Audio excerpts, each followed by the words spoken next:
Reminiscent of Seattle, San Francisco, some of your larger cities where there's an open-air farmers market, which is a gathering place for people, not just simply to go and eat, but to go and to be together.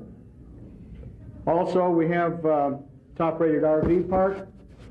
Our water slide park, as I mentioned earlier, will be year-round, for year-round recreational use. You know, it really sometimes doesn't matter what it is you talk about when you talk about this complex. When it comes right down to it, everybody wants to know about the movie studio. There will be studios, sound studios, and we see this as an attraction for the park as well as an independent business. And as I say, Tierra will answer questions regarding this, but we find this a very exciting opportunity with the most modern, state-of-the-art equipment. And finally, a business park, our old-time car museum, and our signature, which is the train. Now, ladies and gentlemen, we're proud to present this as part of the treasure of Treasure Valley.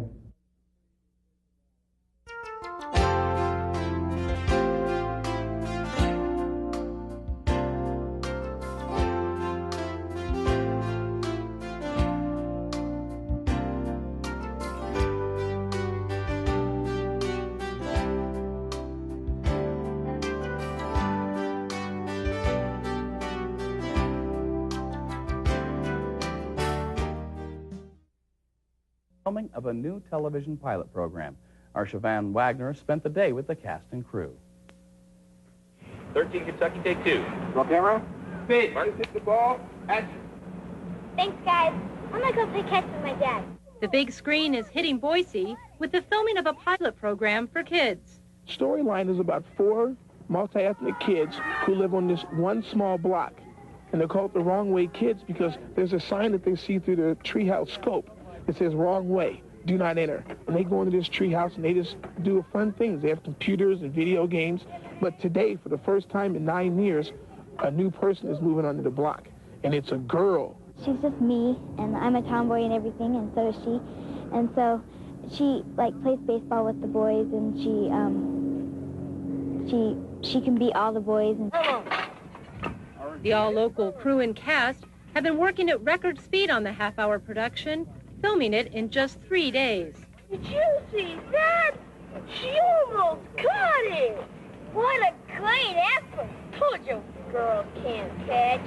The young actors say their brush with fame is a lot of fun, especially one particular part. What's your favorite scene? It has to be when I kiss the dog. Make Amelia kiss the dog. But of course I had to do that too at the end of the TV show, so she got a little revenge. But the made-for-TV movie also has a positive message. That it's like not to prejudge somebody just because she was a girl. Siobhan Wagner, 2 News Tonight. The project is underwritten by We Care About Kids, a nonprofit company that strives to fight prejudice. It's produced by the same people bringing us Sweetwater Junction. If today's filming of Wrong Way Kids has you wondering about the status of the Sweetwater Junction Amusement Park, organizers say the groundbreaking is just a couple of months away. The first attractions built in Nampa will be a water park, film studio, and hotel. Organizers say the project will take about 1 year to complete. And so far, red tape has delayed construction. To accumulate the land we needed, and we now just accomplished that to get that critical mass of land. And of course, because that took longer than the whole process of applying for permits and rezoning and all of that, it just takes time. No definite date yet on when the theme park, farmers market, or shopping area will be built. Ribbon will be cut on Idaho's premier amusement park and movie studio. It'll be located just a few minutes from Boise. And this week, our Rich Wright is taking a closer look at the project that has so many talking in the West. Rich? You got it, Molly. You know, the winds of change are certainly blowing across the field of dreams today. Sweetwater Junction is expected to be quite the roller coaster ride for the city of Nampa. And at an initial investment of $25 million, this is a huge project for the entire Treasure Valley. But it's not the only amusement park that's close to Boise. Many of you may have made the trip down south to Utah to visit Lagoon. We, too, made the visit to Utah to give you an idea of the type of impacts an amusement park can have on such a small community.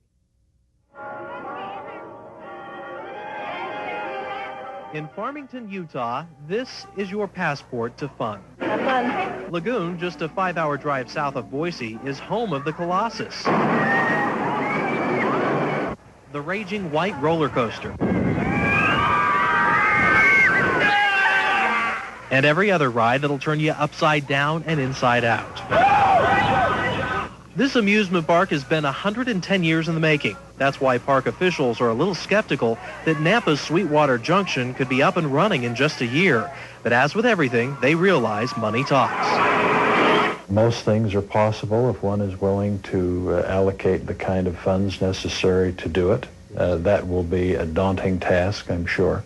Well over 1 million people will make their way through Lagoon Amusement Park this year alone. They'll come from all over the country. I'm from Columbia, Missouri. But once Nampa's Sweetwater Junction opens for business, many will likely board the train and head north in search of newfound fun. Took Disneyland a year and a day. A year and a day. So that's... So we're going to do one day less. Larry Eastland and partner Bob Klosterman plan to have Sweetwater Junction up and running by Memorial Day 1997. A water park, much like Lagoon's, will cover this hillside, and the amusement park will sprout in this field. It means a meeting place, a crossroads, and this is what we want this to be. Interstate 84 funnels 4.5 million non-Idahoans past Sweetwater Junction every year. Every summer, 350,000 vacationers fly into the Boise airport ready to spend $110 million. So whether you come by plane, car, or train, developers hope you'll make Sweetwater Junction the end of the line. These two men have no doubt that if they build their field of dreams, you will come. Rich Wright, Channel 2 News. So tomorrow night, we're going to talk money. I'm going to take a look at the type of economic impact Lagoon has on Farmington and the type of impact Sweetwater Junction is expected to have on Nampa. Of course, the movie studios that are going to be part of the project will be a major contributor to that. And we're also going to take a look at how Lagoon officials use a unique way of staffing their park. Believe it or not, it's run mainly entirely by teenagers. And we'll see if that's even an option for Sweetwater developers. Hey. That's coming up tomorrow. All right. Thank you very much, Rich. Well, Thanks, I'm kind of a Rich. kid at heart. Maybe I could get involved somehow, you know. A lot of work to be done in 1 year. But, yeah, we'll look forward to talking about that some more tomorrow. Just about a year, the ribbon will be cut on Idaho's premier amusement park and movie studio. Sweetwater Junction will be located just a few minutes from Boise, but it's not the only amusement park here in the West. Many of you have probably made the trip down to Utah to visit Lagoon. Our Rich Wright made that trip to give us an idea of the impact an amusement park can have on a small community. In Farmington, Utah, this is your passport to fun. Have fun. Lagoon, just a 5-hour drive south of Boise, is home of the Colossus, the raging white roller coaster, and every other ride that'll turn you upside down and inside out. This amusement park has been 110 years in the making. That's why park officials are a little skeptical that Nampa's Sweetwater Junction could be up and running in just a year. But as with everything, they realize money talks. Most things are possible if one is willing to allocate the kind of funds necessary to do it. That will be a daunting task, I'm sure. Well over 1 million people will make their way through Lagoon Amusement Park this year alone. They'll come from all over the country. I'm from Columbia, Missouri. But once Nampa's Sweetwater Junction opens for business, many will likely board the train and head north in search of newfound fun. Took Disneyland a year and a day. A year and a day. So that's... So we're going to do one day less. Larry Eastland and partner Bob Klosterman plan to have Sweetwater Junction up and running by Memorial Day 1997.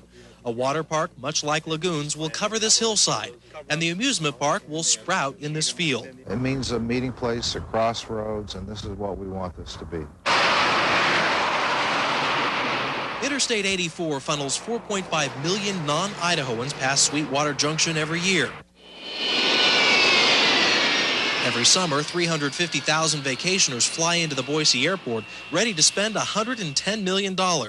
So whether you come by plane, car, or train, developers hope you'll make Sweetwater Junction the end of the line. These two men have no doubt that if they build their field of dreams, you will come. Rich Wright, Channel 2 News.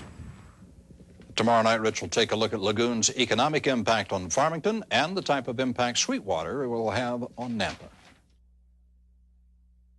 Well, this week, Rich Wright is taking a special look at the amusement park that'll pump millions of dollars into the local economy. Rich? Molly, Ron, before we get started tonight, I thought I'd give you guys a quick tour of where everything's going to be out here. Actually, where I'm standing now is where the water park will be. It'll be built partially on this hillside here. Certain portions of it will also operate year-round. Over here on the other side, though, is where the amusement park will be. It'll have about 20 major rides. And then all the way over here, I don't know if you can see it, about a half a mile away where this building with a white roof is, that's where the movie studios will be. All that put together is expected to have quite the economic impact on the Treasure Valley. And we found proof of that just a few hours south of here at the Lagoon Amusement Park in Farmington, Utah. You know, most of the kids, the teenage kids have passes there every year. So, and we probably go 3 or 4 times a year. For Alexis Gruninger, Lagoon Amusement Park is a godsend. Just minutes away from her home, it offers hours of fun and hours of summertime employment. I think it's good. A lot of the kids in our neighborhood work there, and our kids look forward to going there every summer. For 2/3 of the year, Lagoon employs 2,200 people. Sweetwater Junction will employ only 600 when the park opens. In Utah, finding enough of the right people doesn't seem to be a problem. Well, we've been doing this for 110 years, and so obviously there's a tradition of young people working at Lagoon. I myself started working at Lagoon 40 years ago. Aside from jobs, Lagoon also pours hundreds of thousands of dollars into Farmington's economy. Lavish homes on the hillside overlooking the park is proof there's no shortage of cash in this community of only 12,000. People appreciate Lagoon's contribution. It makes a significant fiscal contribution to our economy, to our city budget, as well as providing significant jobs for our young people. The city of Farmington collects over $150,000 in sales tax alone from the park. Nampa will see similar economic impacts. Sweetwater Junction is expected to pump $35 million into the local economy the first year.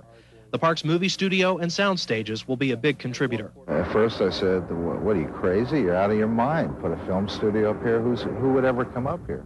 But Klosterman did a little research and found dozens of movie producers willing to make the trip to Idaho. This will never be Hollywood, and no one should ever think that it's going to be that size. But we only need, a few movies a year, television shows, to really be successful here. So perhaps one day Idaho will be just as popular for its movies and amusement park as it is for its potatoes. That would be a dream come true for those behind the Sweetwater project. And for our neighbors to the south, Sweetwater's success could mean a loss for Lagoon.